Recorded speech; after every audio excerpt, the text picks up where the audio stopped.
Hi guys, so welcome back to another video. Now you might be seeing a break in between these videos, but if you've watched the previous one, ding, it's straight after the Korean hornbeam there. I wasn't going to repot any more for today as I don't have loads that need it, but this little Prunus that I bought last year, I did a massive prune back on it at the end of the year last year because I wanted a more compact tree, a nice small tree, and hopefully, you know, a really nice small canopy of flowers and leaves, because it's got some really big leaves, this one. So we'll see once they all come out at what branch structure we get and everything like that. But as you can see, it is just about to come out into flowers, so that's why I've decided to do this now. I thought I'm gonna, just before it properly opens, chuck it out of this, because this is, it looks like bonsai soil, but just below this is horrible nursery compost. Get it out, look at the root base, see if we've got any nabari or not. It does have a bulge at the bottom here, so it wouldn't surprise me if maybe there's a bit of a graft or I don't know, something below. But anyway, that's the whole point, to find out. If not, we'll just keep it like that. The pot I've got for it, I didn't have many bonsai pots, but I have got this Dan Burton little bonsai pot here. People took the piss out of me because when I bought this, they were like, oh, it looks like some you know, clay from the garden or whatnot. But I think it's a really interesting pot, really nice. It's different. It's not like all the other standard bonsai pots I've got. It's different, and it needs a small tree, and I was thinking of a more like a semi-cascade would probably suit it because it does kind of lean towards the right. But I think this Prunus could look really nice in there as well. Really nice little pot. So anyway, I'll set up the camera and we'll get to digging the soil around this tree, and I'll be back to you once it's all done.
Alright guys, so here is our little tree.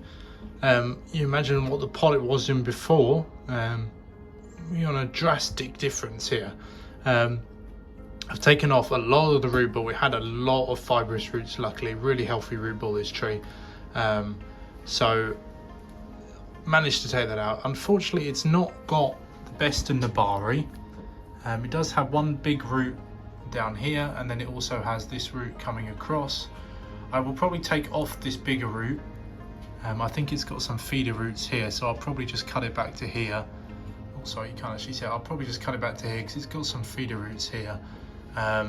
Get rid of that so it goes more off into this direction, this way, rather than coming across this big root.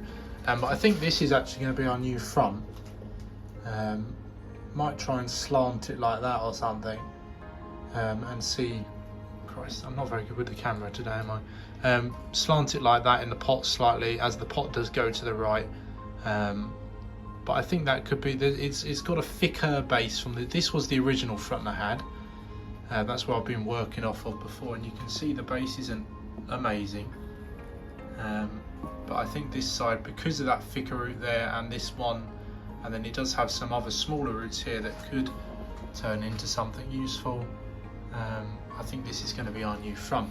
But anyway, so I'll get the pot ready and then we'll do the time lapse of the repot and come back when it's done.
Hi guys, so welcome back. We have the tree in its pot, and yes, I do know I forgot to tie it down.